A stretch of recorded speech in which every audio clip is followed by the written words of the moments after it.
할렐루야. 오늘도 각자의 자리에서 예배하는 저와 여러분들 위해 하나님의 귀한 은혜가 있기를 소망합니다. 우리 설교의 부를 찬송, 우리 믿음이 없이는 좀 생소한 찬양일 수 있는데요, 그래도 우리가 함께 불러보면서 오늘 예배의 은혜의 문을 열도록 하겠습니다. 한번 고백해 볼게요.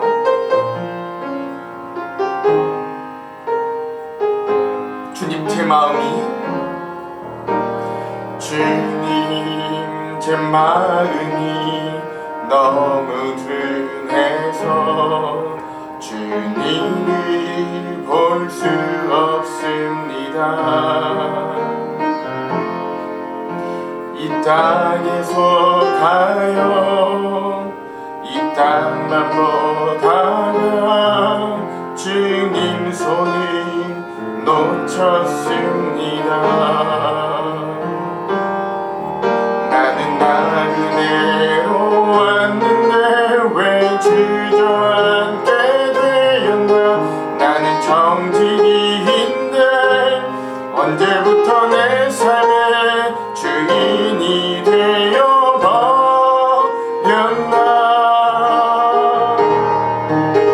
믿음이 없이는 기쁘시게 못하나니 고된 슬고도 다 헛될 뿐이라. 믿음이 없어서 묻어진 삶의 모든 자리에 다시 주님을 기다립니다. 주님, 제 마음이, 주님 제 마음이 너무 둔해서 주님을 볼 수 없습니다. 이 땅에서 가요, 이 땅만 보다가 주님 손을 놓쳤습니다. 나는 나그네로 왔는데 왜 주저앉게 되었나. 나는 정직인데 언제부터 내 삶의 주인이 되어버렸나.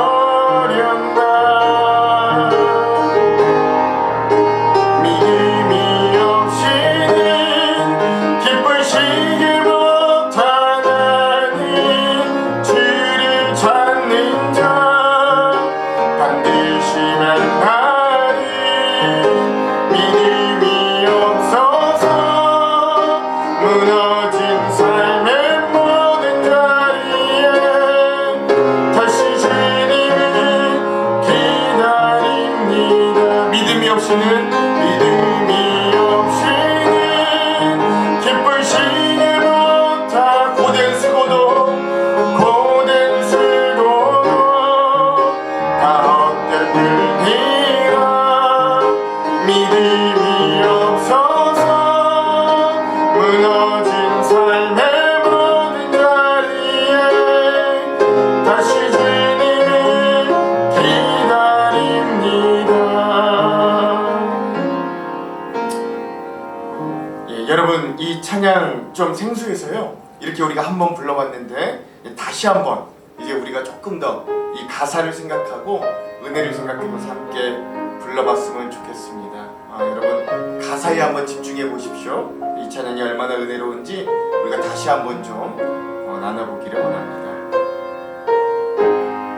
주님, 제 마음이, 주님 제 마음이 너무 둔해서 주님을 볼 수 없습니다.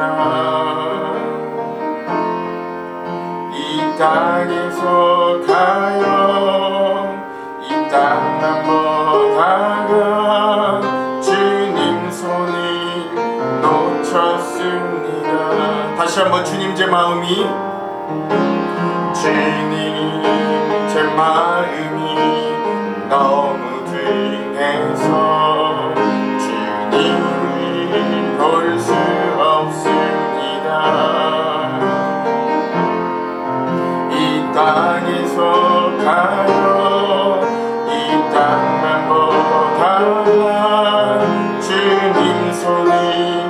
놓쳤습니다.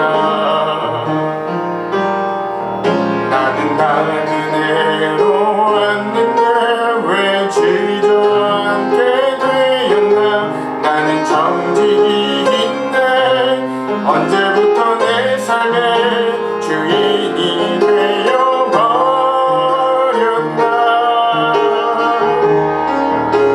믿음이 없이는 기쁘시게 못하나님.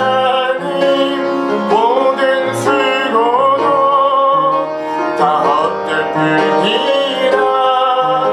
믿음이 없어서 무너진 삶의 모든 자리에 다시 주님을 기다립니다. 주님, 제 마음이 주님, 제 마음이 너무 근해서 주님을 볼 수 없습니다. 이 땅에서 가요, 이 땅만 보다가 주님 손을 놓쳤습니다.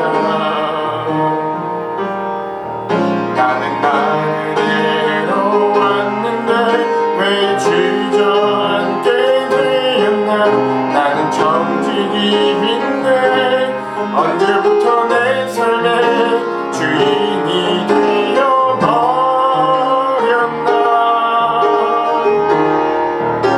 믿음이 없이는 기쁘시게 못하나니.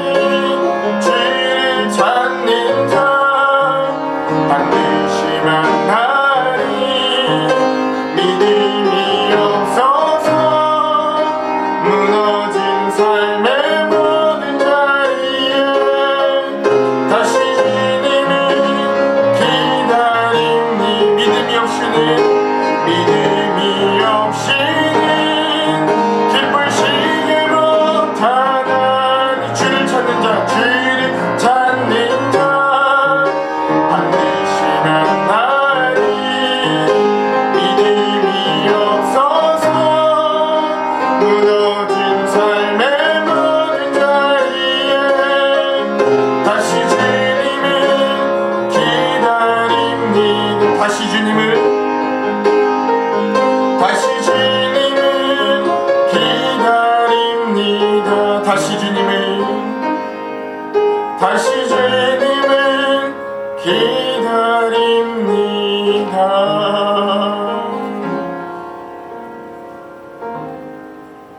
아멘. 다같이 일어나셔서 사순절 첫 번째 주일 예배 하나님 앞에 올려드리겠습니다. 몸이 불편하신 분들은 앉아서 예배해도 되겠습니다.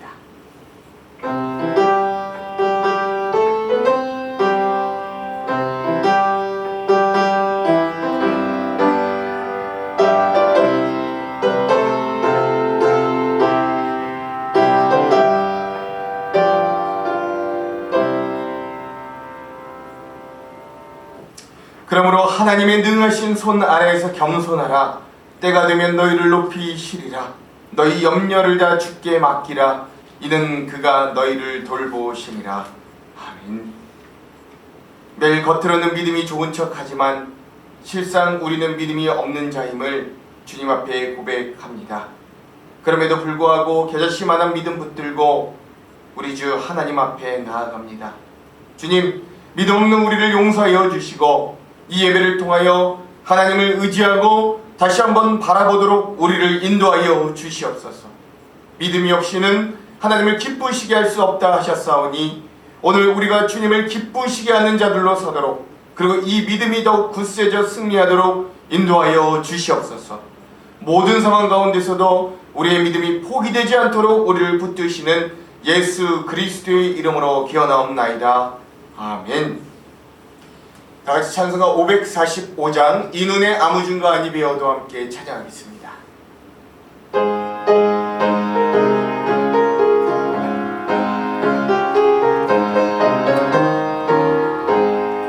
이 눈에 아무 증거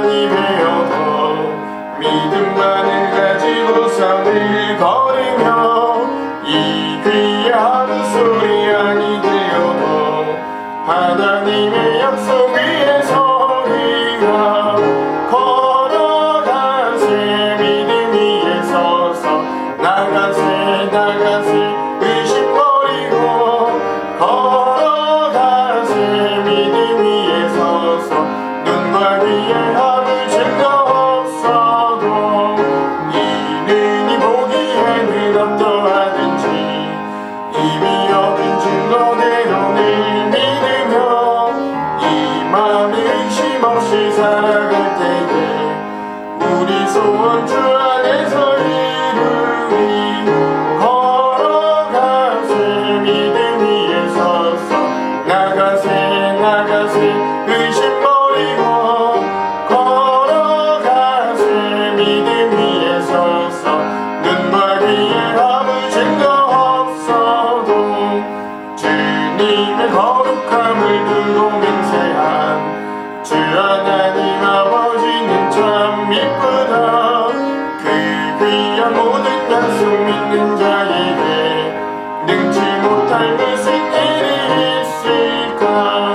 걸어가세 믿음 위에 서서 나가세 나가세 의심 버리고 걸어가세 믿음 위에 서서 눈과 귀에 아무 증거 없어도.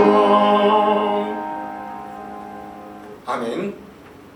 다같이 사도신경으로 우리의 신앙을 고백하겠습니다.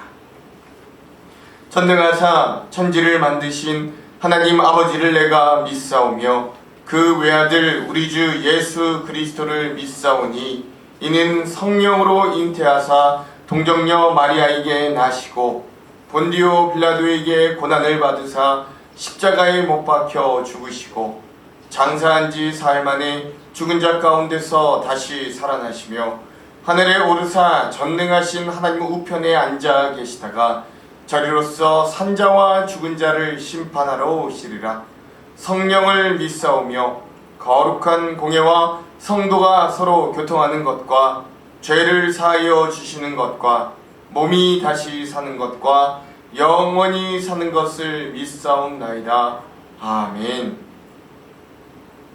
성시교독은 28번 시편 63편의 말씀입니다. 성시교독 28번 시편 63편의 말씀입니다. 하나님이여 주는 나의 하나님이시라. 내가 간절히 주를 찾되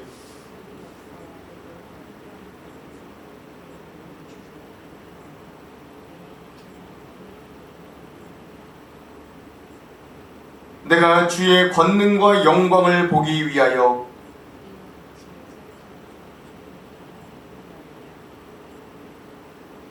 주의 인자하심이 생명보다 나음으로 이러므로 나의 평생에 주를 송축하며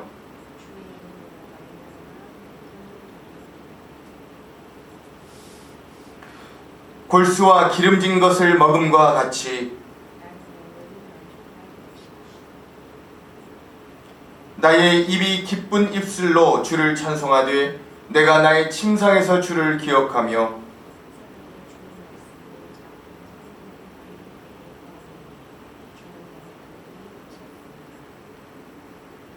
내가 주의 날개 그늘에서 즐겁게 부르리이다. 아멘.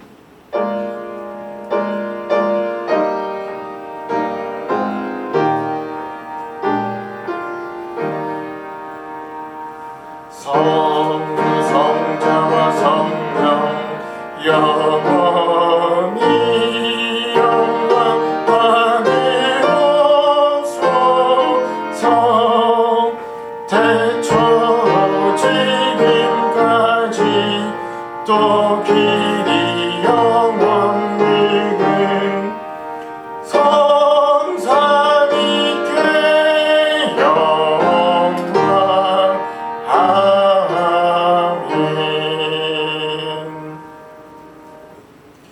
다같이 자리에 앉겠습니다. 우리 마음을 모두어서 함께 기도하겠습니다. 은혜 중에 은혜로 우리와 함께 하시는 하나님, 주님의 핏값과 생명이 없었으면 죽고도 남았을 우리를 용서하여 주시고 사랑하여 주셔서 우리의 삶이 여기까지 올 수 있도록 인도하신 은혜를 감사하고 또 감사합니다. 각자의 자리이지만 예배로 드리는 이 시간 주님 우리와 함께하여 주시옵소서. 하나님, 우리는 이제 사순절로 이 기간을 보냅니다. 우리를 위해 십자가 고난을 지시기까지 모든 것을 버리고 모든 것을 희생하고 모든 것을 다 주신 예수 그리스도의 그 진한 사랑을 기억하고 되새기는 시간들이 되게 하시고, 우리도 그 은혜와 사랑에 힘입어 우리의 믿음이 성장하는 귀한 시간들이 되도록 우리와 함께하여 주시옵소서. 여전히 우리의 삶 가운데 주님을 못 박으며 죄 가운데 살아가는 우리를 용서하여 주시고, 그럼에도 불구하고 저 십자가의 피 묻은 사랑에 힘입어 다시금 일어나는 우리의 삶이 되게 하여 주시옵소서. 주의 하나님, 특별히 만 1년 전 코로나가 작년 사순절부터 시작하여 다시 올해 1년이 지나기까지 왔습니다. 이제 주님의 회복하심과 치유하심을 간절히 기다립니다. 지난 1년의 시간이 우리들에게 하나님의 뜻과 우리를 향하신 하나님의 마음을 알고 되돌아보고 기다리는 시간이 되게 하시고, 그리하여 우리의 몸과 마음이 하나님께로 더욱 합한 자들로 서도록 이 고난 가운데서도 우리를 살펴 주시옵소서. 긍휼하신 주님, 은혜를 더욱 내려주셔서 이 모든 상황이 속히 끝나도록 은혜를 더하여 주시옵소서. 우리의 가정을 돌보시는 하나님, 우리 하안장로교회 가정들을 사랑하여 주심을 믿습니다. 특별히 우리 가정의 사업과 경제를 지켜주시는 하나님을 기대합니다. 어려움 중에도 지혜를 주시고 또한 채우시고 넉넉히 주시는 주님을 경험하는 우리 가정들이 되게 하여 주시옵소서. 이 어려운 때일수록 그리스도의 향기를 더욱 진하게 풍기며 나누고 베풀 줄 아는 우리 가정들이 되도록 인도하여 주시옵소서. 그리하여 주님만 온전히 섬기는 우리 하안장로교회 온 가정이 나가도 복을 받고 들어와도 복을 받으며 떡 반죽그릇과 광주리 그릇이 차고 넘치는 가정들이 되도록 이끄시고, 또한 건강도 지켜주셔서 골수가 윤택하고 그 잎사귀가 마르지 않는 건강한 가정 되게 하여 주시옵소서. 우리 하안장로교회를 기억하여 주셔서 이 어려운 상황에서도 우리 교회를 중심으로 몸은 모이지 못하여도 마음과 영은 더욱 주님을 사모하며 성장하는 교회 되기를 소망합니다. 특별히 마음으로 함께 진행하고 있는 성경으로 떠나는 즐거운 여행, 이 통독 위에도 함께하여 주시옵소서.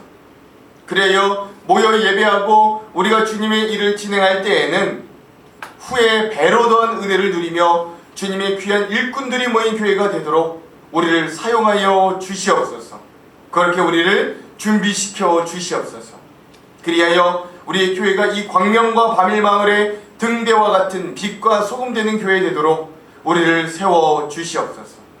또한 속히 코로나가 끝나 모이는 예배의 은혜도 누리도록 주여 긍휼을 베풀어 주시옵소서.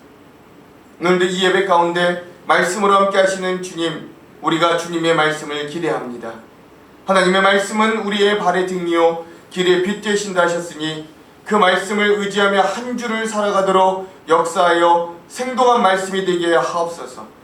듣는 우리의 마음을 옥토로 만들어 주셔서 30배, 60배, 100배의 열매가 맺도록 인도하여 주시옵소서. 오늘 이 예배 가운데 타국에서, 침상에서 또는 병상에서 군복무 중에 있는 우리 성도들을 기억하시고 먼 곳에 있지만 동일한 은혜로 역사하여 주시옵소서. 이 예배 중에도 우리와 함께하여 주셔서 우리의 소망이 되시는 예수 그리스도의 이름으로 기도합니다. 아멘.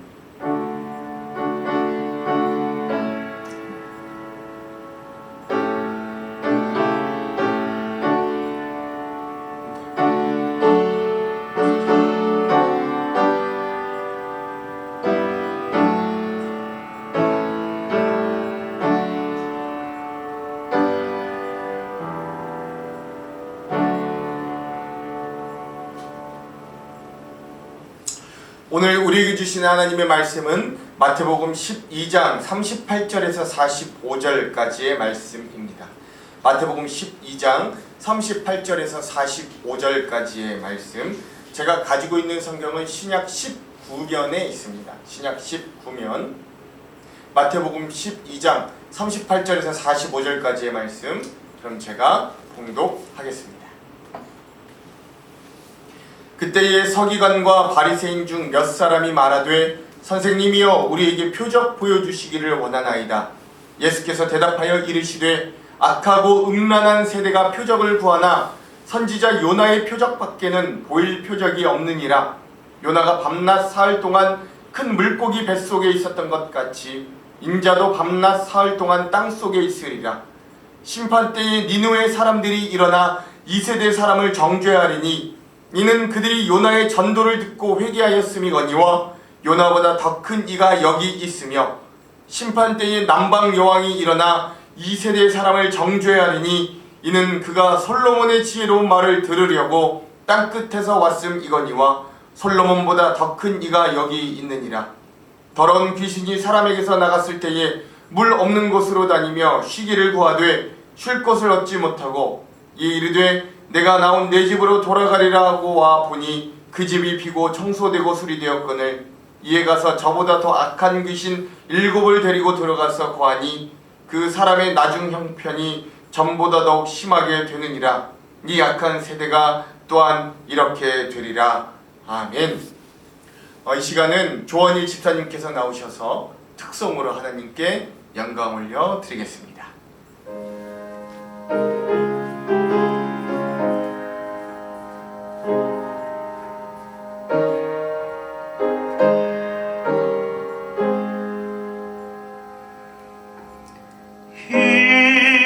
인내하신 구세주여 내가 비오니 죄인오라 하실 때에 날 부르소서.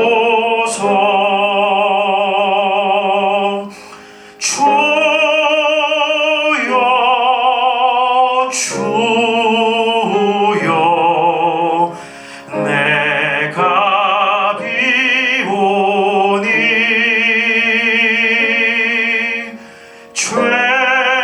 죄인오라 하실 때에 날 부르소서.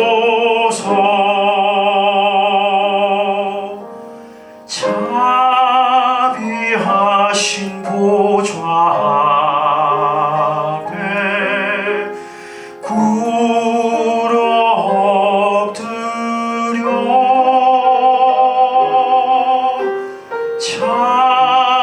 자복하고 회개하니 믿음 주소서.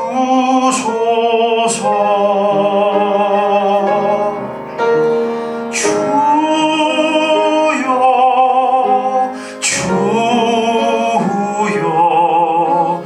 내가 비오니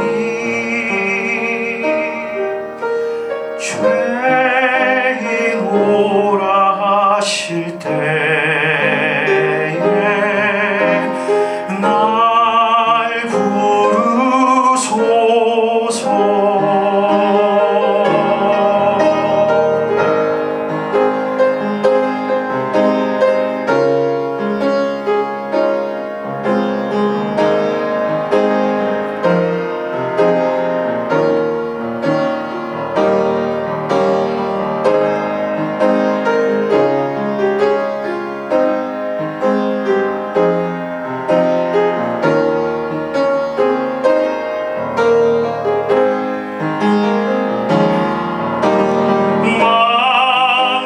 근원 우리 주여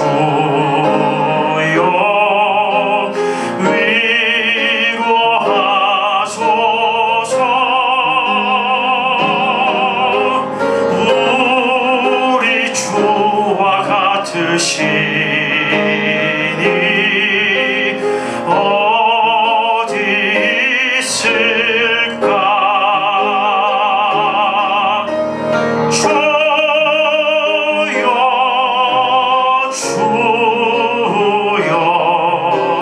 내가 비오니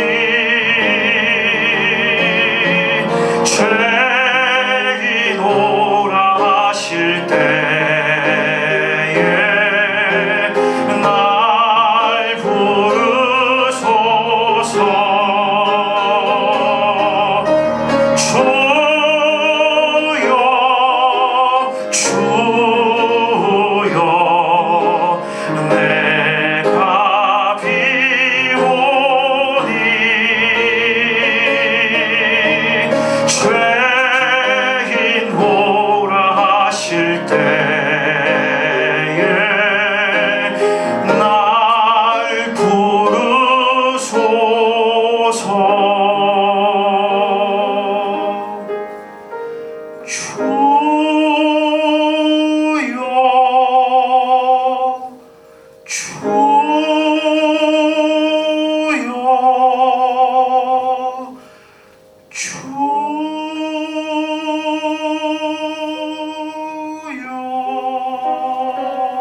아멘. 우리 하나님께 영광의 박수를 올려드리겠습니다. 할렐루야, 할렐루야. 오늘도 이 예배 이 말씀 가운데 하나님의 귀한 은혜, 새 힘을 주시고 능력을 주시고 다시금 일어나 독수리 날개쳐 올라가듯이 우리를 이끄실 그 주님의 은혜가 함께하기를, 저와 여러분에게 함께하기를 주님의 이름으로 축원드립니다. 우리 옆에 있는 분들과 함께 이렇게 인사하고 말씀의 은혜를 나누겠습니다. 예수님과 동행하는 당신이 기적의 증거입니다. 한번 인사하겠습니다. 시작. 예수님과 동행하는 당신이 기적의 증거입니다. 아멘. 여러분들 성경의 사복음서 중에 요한복음에 보면요, 그 요한복음에만 나오는 특별한 사건이 있는데 그 중에 하나가 나사로가 죽었다가 살아난 이야기입니다. 그런데 이 일련의 사건 중에서 저는 참 재밌는 장면 하나를 발견하게 되었습니다. 그 장면은 바로 자기의 오빠인 나사로가 죽고 그 장례가 거의 마무리되었을 즈음에, 그러니까 나사로가 무덤에 들어간 지 4일이 지났다고 했거든요. 그러니까 거의 장례가 거의 마무리되었을 지경에나 오신 예수님을 맞이한 첫째 마르다와 또 그 예수님의 대화입니다. 장례식 거의 끝나갈 때쯤 늦지막히 찾아오신 예수님께 마르다는 이렇게 이야기합니다. 예수님이 여기 계셨다면 우리 오빠가 죽지 않았을 거예요. 그리고 저는 아직도 예수님께서 원하기만 한다면 우리 오빠가 다시 살아나게 될 줄도 믿습니다. 아무래도 이 말투 가운데 좀 약간 섭섭함이 남아있는 것 같지만, 좀 일찍 오셔서 우리 오빠가 죽기 전에 살려주시지, 이런 섭섭함과 아쉬움이 남아있기도 하지만, 그러나 이런 예수님에 대한 어떤 신뢰와 애정을 거두지 않는 어떤 마리아의 모습을 보기도 합니다. 그런데 놀라운 것은 그러한 그의 말, 그 믿음의 고백에 대한 예수님의 대답인데요, 그 대답이 이래요. 그래? 그렇다면 너의 오라비 나사로가 다시금 살아날 것이야, 살아나리라 라고 대답을 해주십니다. 그런데 중요한 포인트는요, 이런 예수님의 대답에 대한 마르다의 반응, 마르다의 대답이었어요. 저 일반적으로 상식적으로 만약에 예수님을 정말로 믿었다면 마르다는 어떻게 표현했어야 되냐면, 정말요? 너무 기쁘네요. 우리 오빠가 이제 다시 살아나는 거네요. 이런 장면이 등장해야 되는데요. 근데 마르다의 대답이 사뭇 이상합니다.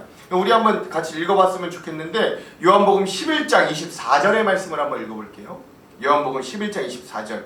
너의 오라비가 다시 살아나리라 라고 선포하신 예수님의 말에 이 마르다의 대답이 이렇다는 거예요. 함께 읽겠습니다. 시작. 마르다가 이르되 마지막 날 부활 때에는 다시 살아날 줄을 내가 아나이다. 아멘. 그렇죠.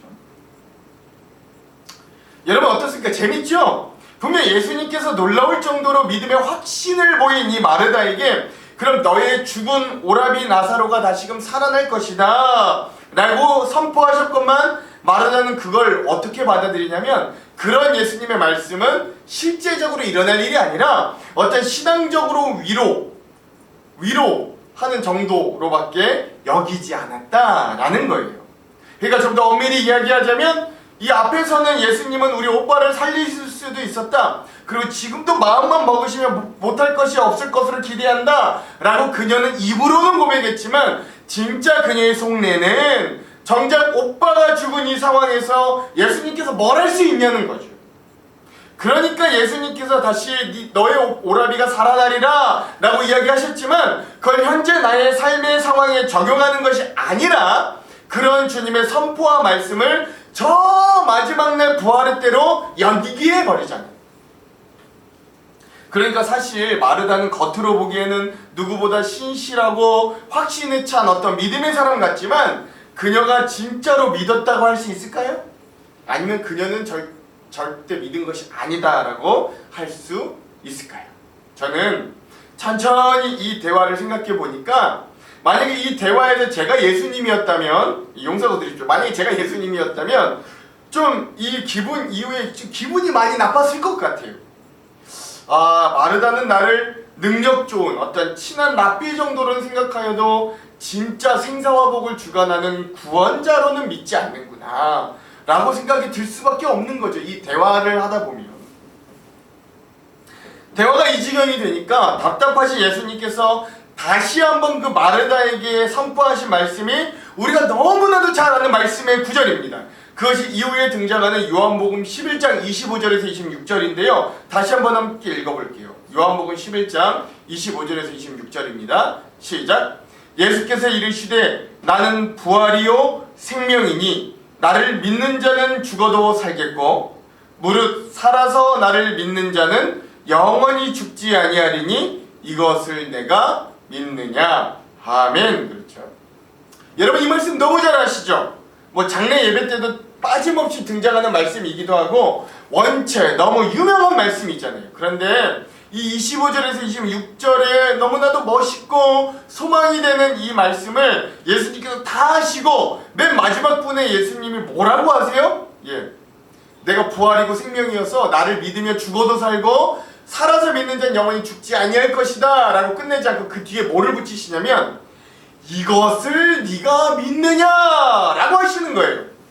저는 이것을 네가 믿느냐라는 이 뉘앙스가 어떤 사랑이 가득하거나 멋있거나 뭐 이런 뉘앙스나 목소리는 아니었을 것 같아요. 이걸 내가 믿느냐? 뭐 이런 식은 아니었을 것 같아요. 아마도 제가 생각했던 이 당시 예수님의 이것을 네가 믿느냐라는 말투는 뭔가 진정 확인하는 말투였을 것 같아요. 이거 너 진짜 믿지? 너 이거 진짜 믿어야 돼? 이거 진짜 믿는 거야? 뭐 이런 식의 뉘앙스였을 것이라는 거죠. 이게 저는 이 예수님과 이 마르다의 대화 가운데서 우리 신앙인들의 모습을 어렵지 않게 발견하고 저의 모습도 어렵지 않게 발견합니다. 평소에도 우리 신앙인들이 믿음의 고백이 얼마나 좋은지 몰라요. 목사인 저도 설교에 얼마나 믿음 좋게 설교하는지 여러분들도 잘 아실 겁니다. 여러분도 얼마나 호기롭게 그런 저의 믿음 좋은 선포되는 말씀에 아멘으로 화답하는지 몰라요. 뭐 그렇다고 여러분 아멘을 앞으로 호기롭게 하지 말라는 건 아닙니다. 그래서 하나님께서 다 해결해 주시고 하나님께서 복 주시고 좋은 길로 인도해 주실 것입니다 라고 자주 제가 선포하잖아요. 그리고 우리도 기도할 때마다 그런 하나님을 기대하며 용기 있게 선포하고 그런 하나님을 우리가 믿음으로 고백하잖아요. 그런데 정작 우리의 삶에 이 마르다와 같이 자기 오빠의 죽음, 이 나사로의 죽음과 같은 어떤 절망과 심각한 문제가 찾아왔을 때 우리 힘으로는 이제 도저히 돌이킬 수도 없고 해결할 수도 없는 문제들에 우리가 빠져있을 때 사방으로 우겨싸감을 당한 것 같은 상황에 빠져있을 때 우리는 하나님의 능력과 말씀을 지금 나의 현실의 상황에 적용하지 못하고 저 멀리 던져놓을 때가 많은 거예요. 내가 예수님을 믿지만 지금은 예수님도 어쩔 수 없어요. 내가 그리스도인이지만 하나님도 이 문제만큼은 어쩔 수 없어요 라고 여기고 포기하고 넘어갈 때가 얼마나 많은지 우리는 마르다의 모습을 보면서 우리 자신을 발견하게 되는 것이죠. 사실 오늘 본문 말씀에 등장하는 서기관과 바리새인들의 모습도 그러한 마르다의 모습과 별반 다르지 않습니다. 뭐 더하면 더했죠. 중요한 건 이들이 예수님을 부정한다고 하여서 이들이 무신론자가 아니었다라는 거예요. 이들이 믿음이 아예 없는 자들도 아니었고 이들이 신앙생활을 하지 않는 자들도 아니었다라는 사실이 아주 중요한 포인트입니다. 오히려 이들은 이 당시 유대인들에게, 이 당시 이스라엘 사람들에게 가장 믿음이 좋은 사람들이었고 신앙의 지도자들로 인정받는 그런 사람들이었습니다. 그러니까 우리가 교회하면 목사님 떠올리고 중직자들 떠올리듯이 이 당시에 예루살렘 성전 그럼 자기네들의 믿음 생각하면 이 사람들 떠올리는 것이 이 바리새인과 서기관들이었다. 이들에게는 신앙적인 열심도 있었고 실천도 있었어요. 그럼에도 불구하고 이들은 철저하게 자기 기준의 편에 서서 예수님을 공격하고 있었습니다. 흔히 우리가 바울을 주님을 만나기 전까지 뭐 인생 가운데 뭐 개차반으로 살다가 예수님을 만나고 개과천선한 사람으로 생각하기 쉬우나, 아니 여러분 그렇지 않아요. 바울도 다메섹에서 예수님을 만나기 전에는 독실하고 열정적인 유대교인이었어요. 누가 보아도 모범적이고 신실한 유대교인, 즉 하나님을 믿는 사람이었다라는 겁니다. 그런데 문제는 가장 신앙에 열심인 그들이 예수님의 가장 큰 대적자들이 되었다라는 것이죠. 이 대목 자체가 우리 현대 그리스도인들에게 주는 어떤 경종과 의미가 참으로 큽니다. 오늘 우리 그리스도인들도 스스로 믿음을 가진 신앙인이라고 자기를 인정합니다. 하지만 자신이 신앙인이라고 하면서 가장 하나님을 욕보이고 교회를 욕먹이는 일선에 서는 것도 오늘 우리가 숨길 수 없는 우리의 연약한 모습과 현실이기도 해요. 그래서 결과적으로 많은 사람들에게 결국 저런 사람이 믿는 하나님은 거짓이라는 것을 삶으로 보여주는 일이 나의 모습과 우리의 모습이면 우리는 쉽게 부정할 수는 없습니다. 그리고 이것이 바로 바리새인과 서기관들의 믿음, 즉 자기 중심적인 신앙의 결과였습니다. 오늘 말씀에 등장하는 이 서기관과 바리새인들은 이제 예수님과 논쟁을 하다가 더 이상 말로는 그들이 예수님을 이길 수 없다는 걸 깨달아요. 자기네들이 평생 율법을 연구하고 평생 이 믿음대로 살려고 노력을 했는데도 불구하고 어디선가 출신도 모르는 이 나사렛의 예수라는 사람에게서 자기네들이 어떻게 도통 이 신앙적인 이론과 말로는 이겨낼 수가 없는 거예요. 그래서 이들이 꾀를 내어서 예수님께 이렇게 이야기합니다. 만약 예수 당신이 계속해서 자신이 메시아라고 우기는데 그렇다면 당신이 메시아라는 표적, 즉 증거를 우리들에게 보여주십시오. 그러면 우리가 믿고 인정하겠습니다 라고 이야기하는 거예요. 참 옹졸하고 치사하다 생각이 될 수 있습니다. 하지만 그럼에도 우리는 이러한 바리새인들과 서기관들을 또 맘 놓고 욕할 수도 없는 처지예요. 왜냐하면 우리도 이러한 모습의 바리새인과 서기관의 모습에서 결코 자유로울 수 없음을 우리 마음 한구석에 불편함으로 느끼기 때문에 그런 거예요. 사실 이러한 선상에서 수많은 그리스도인들이 바리새인과 서기관들처럼 믿음에 대하여 쉽게 오해하는 부분들이 있습니다. 한 두 가지 부분이 있다고 할 수 있는데요. 먼저 첫 번째 그 오해는 우리가 가지고 있는 이 신앙, 이 믿음이 하나님을 바라는 마음임에도 불구하고 그 신앙을 이야기할 때는 그 신앙 자체를 목적이라고 쓰지만 그 목적이라고 쓴 신앙을 읽을 때는 도구라고 읽는다는 데 있습니다. 이게 무슨 이야기냐 하면 우리는 머리로는 신앙의 목적이 되어야 함을 알아요. 하지만 진짜 믿음을 우리의 삶의 목적으로 두기 살기에는 우리의 현실의 삶이 그렇게 넉넉하지 않다라는 겁니다. 그래서 그 믿음이 우리의 삶의 도구로 변질되기가 참으로도 쉽다. 우리가 그 믿음을 도구로 사용할 때가 참으로도 많다라는 거예요. 그래서 우리는 하나님께 이렇게 기도합니다. 하나님, 정말 하나님께서 계시다면 이 문제는 정말 해결되었어야 합니다.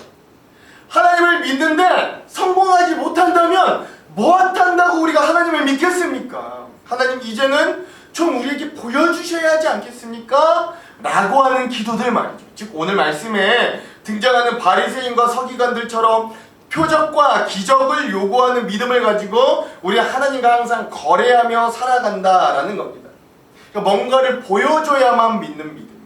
물론 그러한 믿음이라도 믿음이 아예 없는 것보다 낫다고 말하는 분도 계실지 모르나 저는 이러한 믿음은 사실 믿음이 아니라고 단호히 이야기하고 싶어요. 히브리서 11장 1절에도 믿음은 바라는 것들의 실상이요 보이지 않는 것들의 증거라고 하였거든요. 그러니까 보이는 것은 믿음이 아니죠. 만약에 우리에게 보여주어서 나타나서 우리가 믿는다면 그건 믿음이 아니죠. 그냥 그건 사실입니다.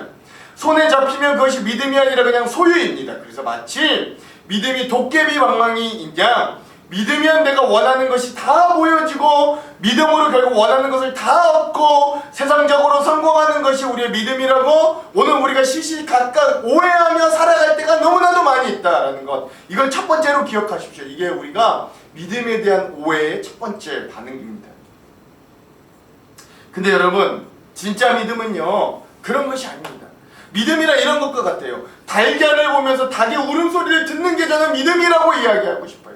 도토리를 보면서 그 도토리가 땅에 심겨져 아름드리 참나무가 되리라고 이 도토리 하나를 보면서도 그 아름드리 참나무를 보는 것이 저는 믿음이라고 여깁니다.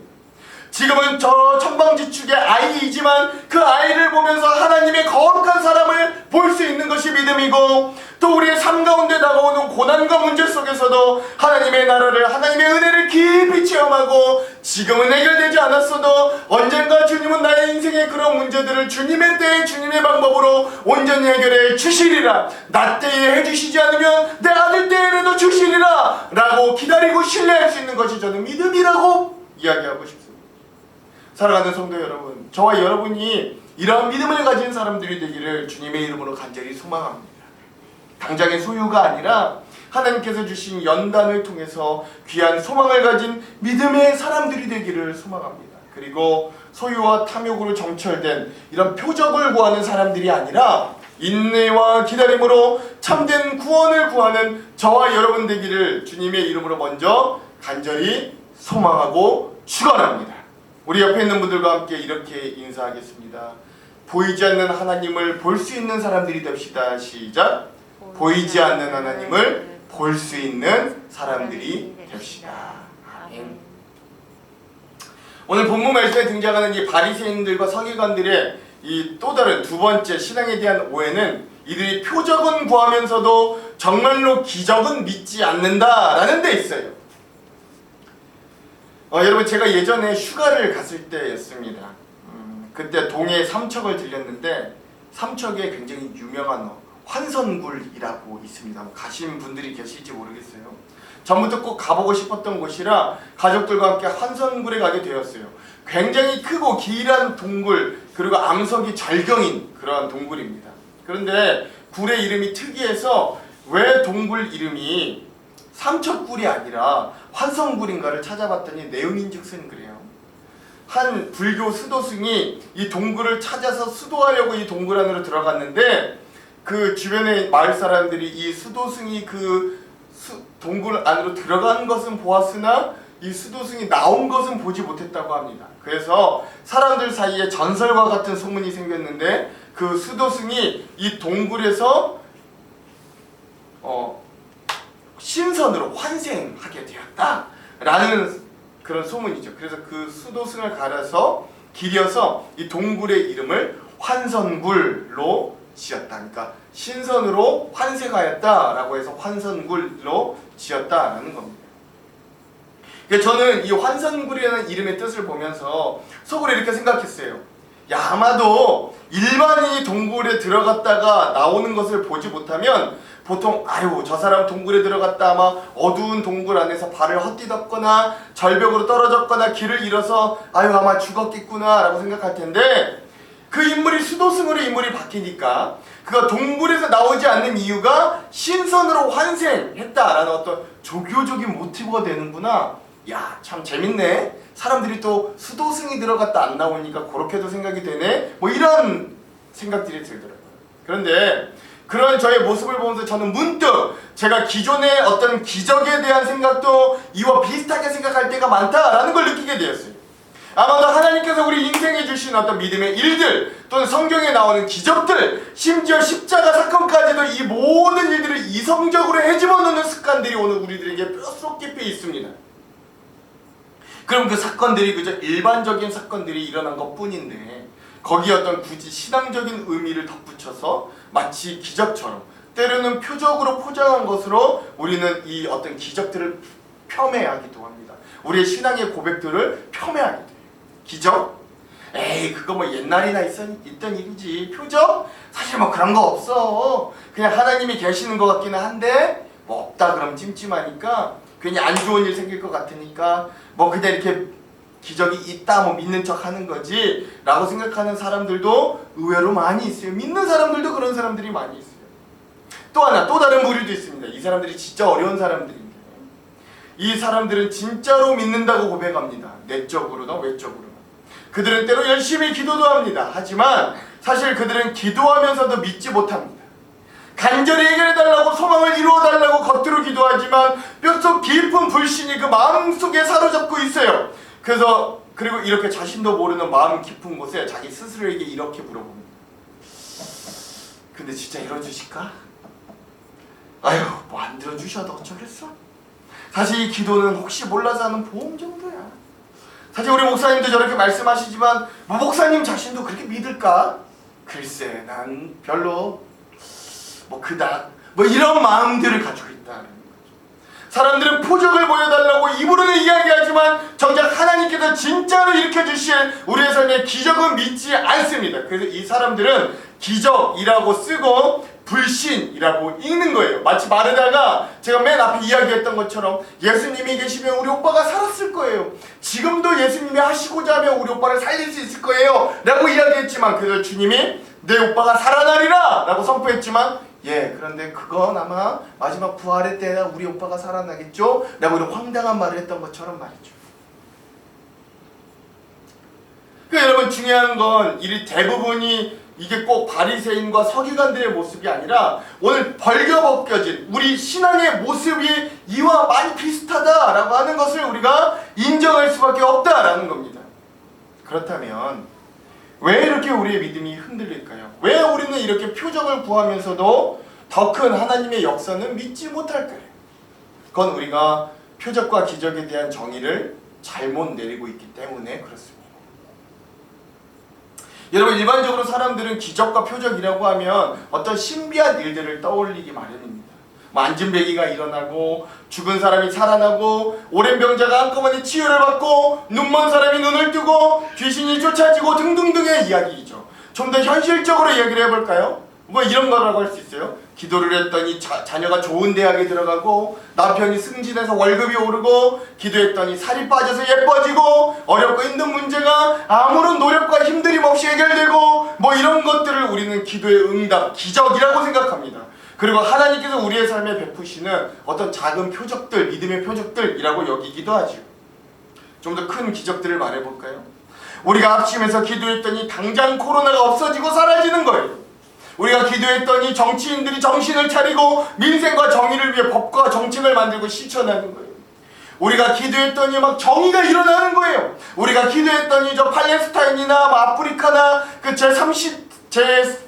제3국의 어떤 내전으로 때론 잘못된 종교적인 신념으로 뭐 IS 같은 광신도들에 의한 고통받는 어떤 어린이들과 사람들이 더 이상 아픔과 죽임을 당하지 않게 되는 그런 놀라운 일들이 일어나는 걸 우리는 그 기적이라고 이야기합니다. 여러분 어떻습니까?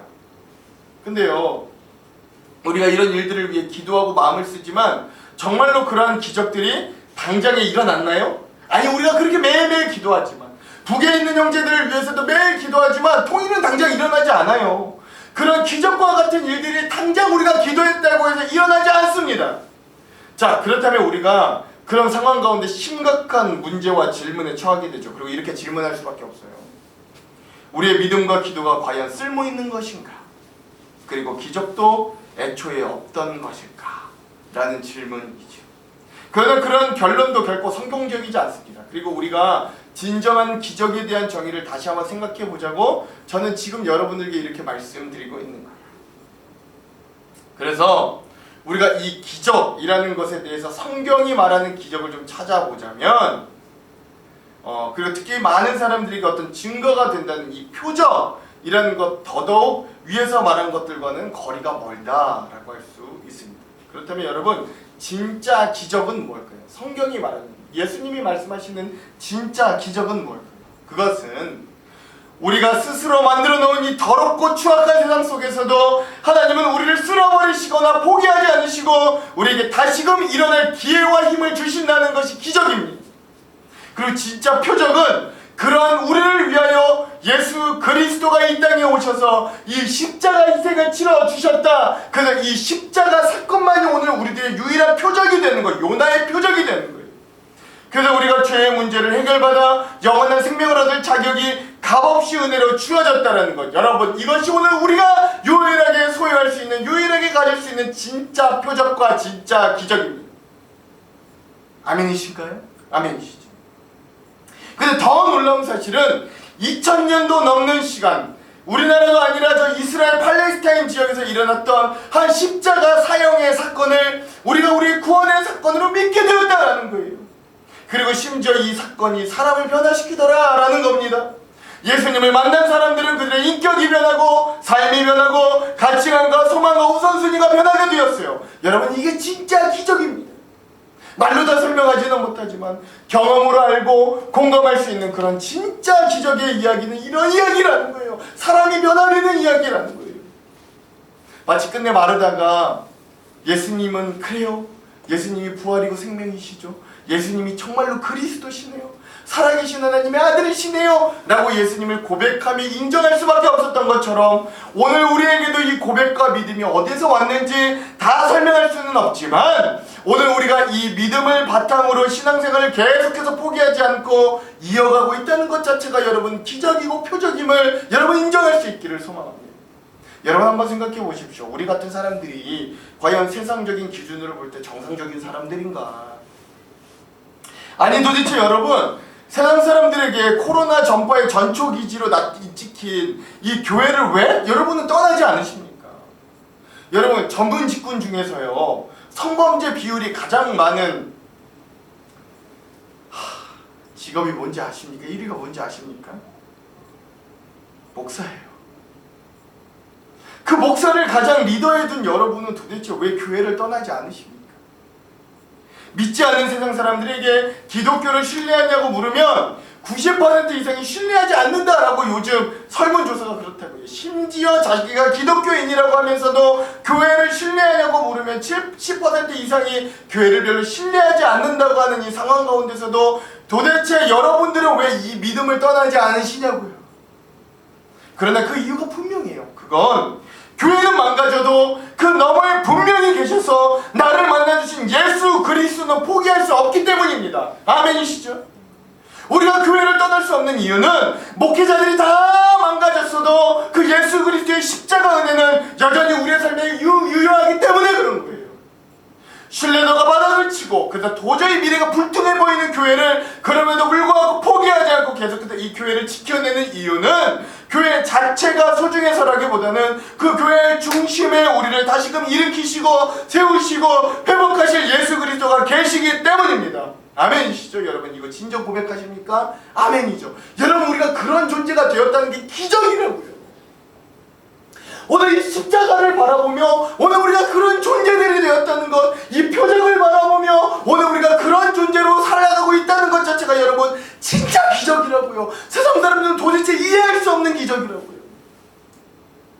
사랑하는 성도 여러분, 이러한 예수 그리스도라는 진짜 표적과 기적이 우리들의 삶을 지배하기를 주님의 이름으로 간절히 축원드립니다. 그리고 이런 표적 속에 살아가시는 저와 여러분이 되기를 다시 한번 소망해봅니다. 이 표적이 우리의 삶의 괴로움과 어려움 또는 이해되지 않는 어떠한 것들도 다 견디고 인내하게 만들어줍니다. 이 표적이 우리에게 천국 소망을 주어 가치 있는 인생이 되게 만들어줄 것입니다. 욕심과 탐심에 갇혀버린 삶이 아니라 하나님께서 원하시는 아름다운 인생, 돈이 우선이 아닌 생명이 우선인 인생, 소유가 우선이 아닌 나눔이 우선인 인생, 경쟁에서 승리가 아닌 함께 더불어 만들어가는 삶으로 우리를 인도해 줄 겁니다. 이 표적을 구하십시오. 그리고 이 표적을 사모하며 살아가십시오. 이것이 하나님께서 우리에게 유일하게 주신 요나의 표적임을 여러분 고백할 수 있기를 소망합니다. 사랑하는 성도 여러분, 중요한 건 하나님께서 우리에게 주신 인생을 사는 데 있어서 우리가 어떤 성과를 보이느냐가 중요한 건 아닙니다. 우리의 인생에 있어서 가장 중요한 건 어떤 환경이 아니라 어떤 자세로 살아가느냐가 중요합니다. 왜 하필이면 나에게 이런 일이 생기는가? 왜 나에게만 이러는가? 라는 하필이면이 아니라 하필이면 이런 부족한 나에게 이런 은혜를 주시나? 어찌하여 나라는 사람을 만나주셔서 내가 이런 믿음 가운데 살아갈 수 있도록 나를 인도해 주시나라는 감격의 마음이 있다면 오늘 나의 삶의 조건들이 어떤 작은 기적의 요소로 바뀌기 시작하는 거예요. 그리고 인생은 은혜로 채워지는 것임을 새삼 고백하게 될 수 있습니다. 이런 궁극적인 은혜가 저와 여러분들에게도 있기를 소망합니다. 여러분 이게 기적이에요. 진짜 기적, 진짜 표적이란 우리의 일상에서 소소하게 느껴지는 어떤 하나님의 인도하심과 동행하심을 느낄 수 있다라는 겁니다. 저는 새까맣게 몰랐는데 이제는 하나님이 나와 동행하심이 느껴지는 거예요. 여러분 이게 세상적으로 보기에 이게 가능한 일입니까? 근데 우리는 이게 가능하다고요. 그럼 여러분 이게 기적이에요. 생각해 보십시오. 나사로가 예수님의 기적으로 다시 살아나 부활의 기적을 경험했어요. 누가 봐도 기적이에요. 그런데 그렇게 한 번 살아난 것을 경험한 나사로도요, 시간이 결국 다 흐르면 또 어떻게 돼요? 그도 결국 또 다시 죽을 수밖에 없는 인생이었을 거예요. 그 나사로 지금 없잖아요. 그러니까 결국 우리의 인생에 한순간에 일어나는 어떤 놀라운 일들, 정말 우리가 그냥 기적이라고 부르는 그 기적 같은 일들도 이 시간이라는 불 앞에 다 사라질 수밖에 없다라는 것이죠. 그러나 영원히 사라지지 않을 것에 어떤 우리의 기적과 표적의 기준을 두시기 바랍니다. 세상적으로 아무리 화려하고 아무리 놀라운 일이고 아무리 세상에 큰 성공을 가져다준 기적과 같은 일이라고 해도 여러분 그거 영원하지 않다고요. 그런데 우리가 정말로 영원한 것에 우리의 시선과 집중을 가지게 되면 우리의 우리의 기적과 표적에 대한 기준이 달라진다고. 그리고 우리의 삶 가운데서 우리와 함께 어려움을 같이 이겨내시는 하나님의 세심함을 여러분 느끼실 수 있기를 소망해 봅니다. 여러분 그 하나님이 우리와 함께 하신다는 것 자체가 기적이에요. 우리가 뭐라고 주님이 이런 더러운 냄새나는 죄인 같은 우리와 함께 해주세요. 그런데 그 하나님이 세밀하게 매일매일 우리와 동행하고 함께 해주신다고요. 우리 함께 해주시기 위해 지금부터 시작되는 이 사순절 40일간 그리고 이 고난주간과 그 모든 고난의 길을 주님이 걸어가셨다고요. 그러므로 사랑하는 성도 여러분, 우리는 비천하고 추한 죄인된 모습으로 살아갈 수밖에 없는 연약하고 부족한 사람들이지만, 그래서 때론 상한 갈대 같고 꺼져가는 등불 같은 우리를 그럼에도 불구하고 포기하지 않으시고 크신 사랑으로 십자가의 은혜로 구원해 주시고 언제나 함께 동행하여 주시는 그 하나님의 은혜를 여러분 기억할 수 있기를 소망합니다. 그걸 기적으로 여기시기 바랍니다. 그리고 감사함으로, 만족함으로, 감동함으로 그 표적을 바라보며 우리의 삶을 채워갈 수 있는 저와 여러분, 우리 하안장로교회 되기를 주님의 이름으로 축원합니다. 축원합니다. 우리 다 같이 믿음이 없이는 함께 찬양하고 합심으로 기도하겠습니다.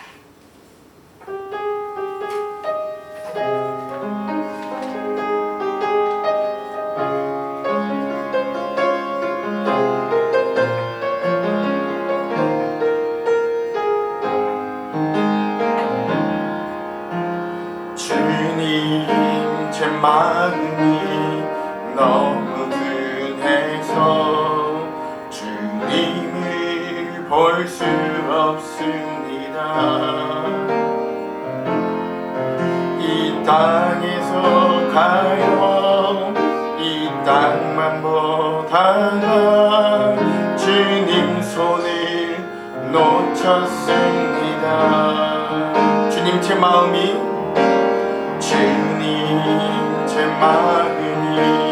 너무 둔해서 주님을 볼 수 없습니다.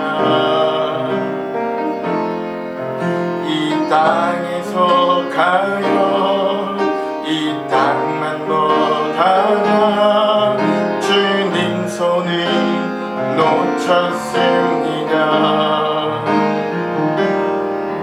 나는 나그네로 왔는데 왜 주저앉게 되었나. 나는 정직이인데 언제부터 내 삶의 주인이 되어버렸나.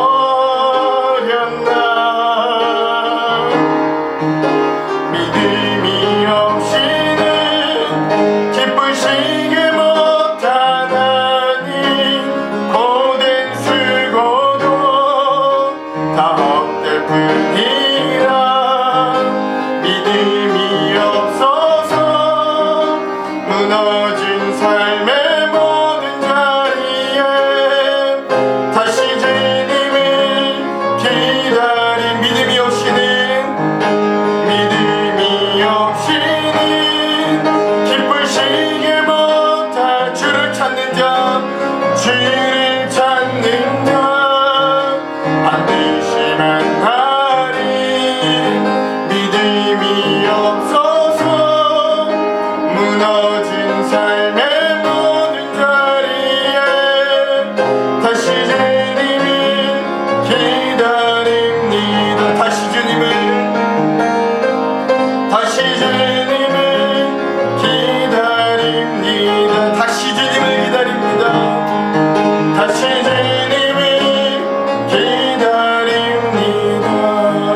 함께 기도하기를 소망합니다. 하나님, 우리도 우리의 눈에 보이는 기적들만 구했습니다. 하나님, 우리도 우리의 눈에 보이는 어떤 표적들만 구했습니다. 그러나 오늘 우리의 진정 기적 되시는, 오늘 우리를 위하여 함께 하시며 우리를 위해 자기의 모든 것을 내어주신 그 예수 그리스도를 우리의 참된 기적으로 알고 표적으로 알고 나아가기를 소망합니다. 헛된 것 구하지 않는 믿음 되게 하시고, 정말로 우리가 저 십자가를 바라보며 오늘 우리에게 주어진 이 놀라운 기적과 같은 생명의 삶, 이 구원을 얻은 삶 가운데 우리가 온전히 승리하며 나아갈 수 있게 하여 주시옵소서. 우리 기도의 제목을 가지고 다 같이 주여 한번 외치고 합심으로 기도하도록 하겠습니다. 기도하겠습니다. 주여!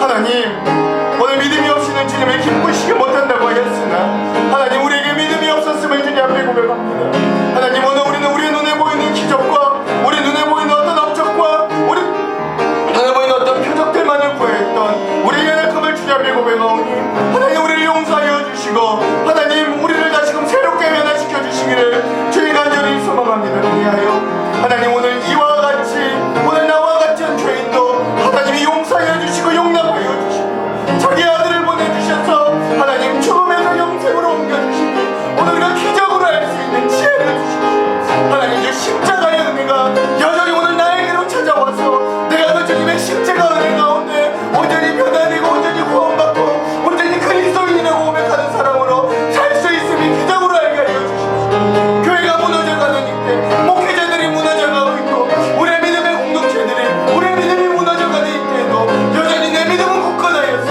이 믿음을 포기하지 않고 주님 앞으로 나아갈 수 있는 발걸음과 삶의 양식과 마음대로 허락하여 주신 하나님, 정말로 기적으로 삼고 하나님, 우리의 삶도 그런 진정한 기준, 진정한 기적, 진정한 표적을 가지고 하나님, 우리가 주님 앞으로 나아가서 하나님 인도하여 주시기 바랍니다. 또한 주님은 그런 우리들 가운데 함께 하여 주시옵소서. 세상적인 기적도 우리의 문제 해결도 하나님의 응답 놀라운 응답도 우리가 허락하여 주실 줄 믿사오니 하나님, 그렇게 우리를 만들어 주시고 그렇게 우리 함께 하여 주시옵소서.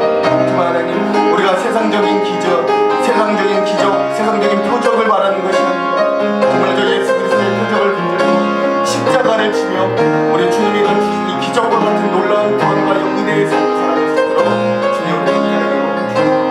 다시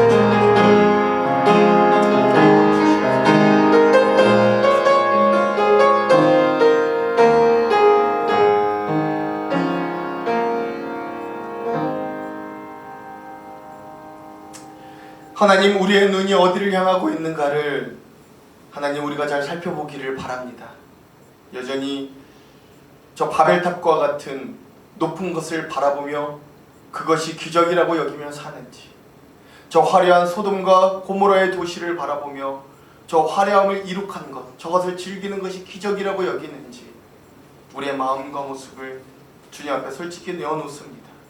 주님, 우리의 마음의 눈과 우리의 마음의 귀를 열어주셔서 우리가 정말로 하나님 생각해야 될 기적, 우리가 정말로 바라보며 따라가야 될 저 표적은 예수 그리스도의 십자가 사랑임을, 오늘 죄로 인해 죽을 수밖에 없고 하나님의 심판을 받을 수밖에 없는 우리를 용서하시고 용납해 주시고 다시금 주님의 생명의 자녀들로 받아들여 주신 그 주님의 사랑만이 오늘 우리들에게 기적임을, 변치 않는 기적임을 알게 하여 주셔서 우리가 그 십자가를 지고 이 믿음의 삶을 온전히 따라가 승리하는 귀한 성도들, 그런 삶이 될 수 있도록 하나님은 우리와 함께하여 주시옵소서. 그렇게 하실 주님을 기대하며 예수님 이름으로 기도합니다. 아멘. 이 시간은 봉헌의 시간입니다. 여러분들 준비하신 헌금을 내어놓고 하나님 앞에 드리는 시간들로 가지도록 하겠습니다. 우리 온라인 예배로 계속 진행 중에 있으니 온라인 예배 가운데서도 여러분 하나님께 헌금 드릴 방법들을 안내해 드립니다. 여러분들이 하나님께 드리는 손길들을 멈추지 않기도 부탁드리겠습니다. 그러면 먼저 그 나라와 의를 1절 부르시고 함께 기도하겠습니다.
연약하고 부족한 우리들 그럼에도 받아주시고 인정하여 주시며 여전히 생명과 건강으로 믿음과 물질로 삶의 터전과 가정으로 그 외 수많은 것들로 허락하여 주셔 오늘 우리가 각자의 자리에서 예배하고 예물드리게 하신 주님의 은혜 찬양합니다. 부끄럽고 한없이 적지만 과부가 2렙돈을 드리는 마음으로 하나님께 예물을 드립니다. 주님, 이 예물을 기쁘게 흠양하여 주시옵소서. 오늘 우리에게 주신 시간과 물질과 삶의 모든 것을 하나님의 뜻과 나라와 의를 위하여 먼저 사용할 수 있는 마음을 주시고 그 모든 것을 더하시는 하나님의 은혜를 경험하는 믿음 풍성한 인생 오늘 우리들에게 허락하여 주시옵소서. 특별히 우리 간구하기는 하나님 우리들에게 강건함 허락하여 주시기도 간절히 소망합니다. 영이 강건함같이 우리의 육도 강건하기를 소망합니다. 모든 중한 질병과 육신의 연약함 가운데 함께하여 주셔서 우리의 환부의 손을 얹고 우리를 치료하실 주님을 신실한 마음으로 기대하며 기도할 때 주여 우리를 회복케 하여 주시옵소서. 전염병으로 고난받는 이 나라의 민족을 기억하여 주시고 전 세계 위에 함께하여 주셔서 긍휼을 베풀어 주시옵소서. 또한 물질이 부족하여 고통당하는 곳에 은혜를 베풀어 주셔서 함께 나누고 공유한 손길들을 보내주시고 오늘 우리가 그 손길들이 되도록 우리를 사용하여 주시옵소서.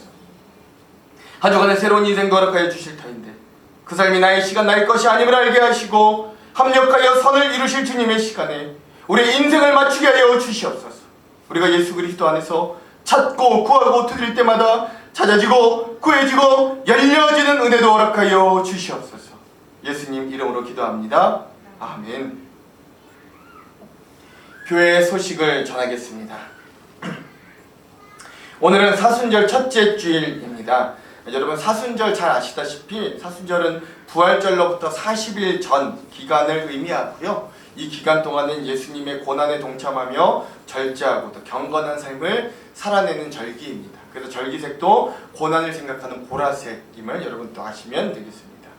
계속 말씀드립니다. 성경으로 떠나는 즐거운 통독 여행이 온라인으로 진행 중에 있습니다. 우리가 몸으로 모이지 못하여도 마음으로 모일 수 있는 방법은 바로 이 방법이라고 생각합니다. 하나님이 영상이란 좋은 매개체를 주셨으니 이것들을 통해 우리가 한 마음으로 함께 말씀들을 읽는 시간이 되기를 간곡히 부탁드리겠습니다. 교우 소식입니다. 좋은 소식인데요. 우리 이성주 박정희 집사님 가정이 개업을 하셨습니다.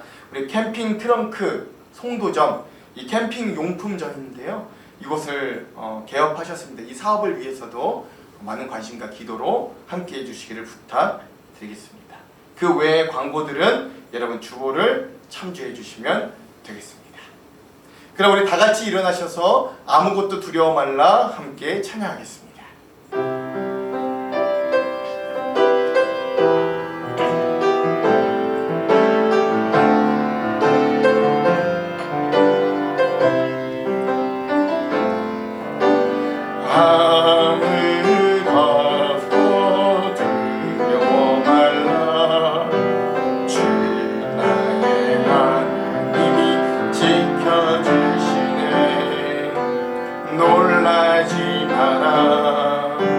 겁내지 마라.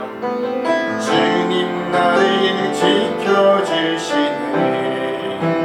아무것도 두려워 말라. 주 나의 하나님이 지켜주시네. 놀라지 마라. 겁내지 나를 지켜주시네. 내 맘이 힘에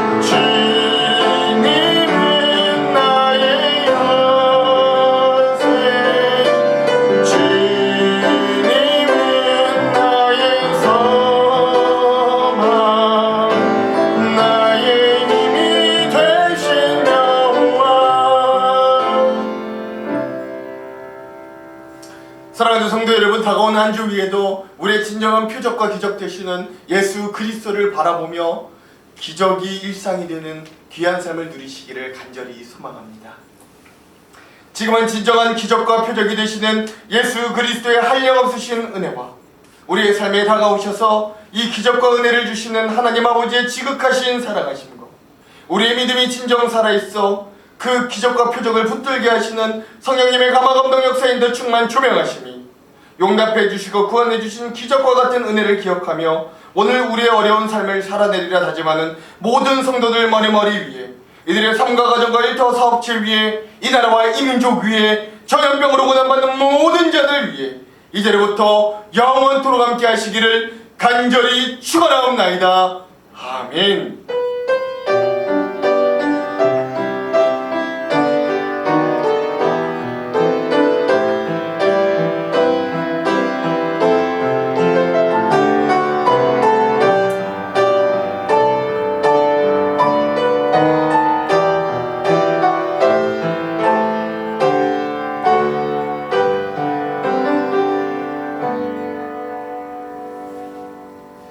아멘. 우리 하나님께 영광의 박수를 올려드리겠습니다. 여러분 새로운 한 주도 주님의 은혜 가운데 승리하십시오.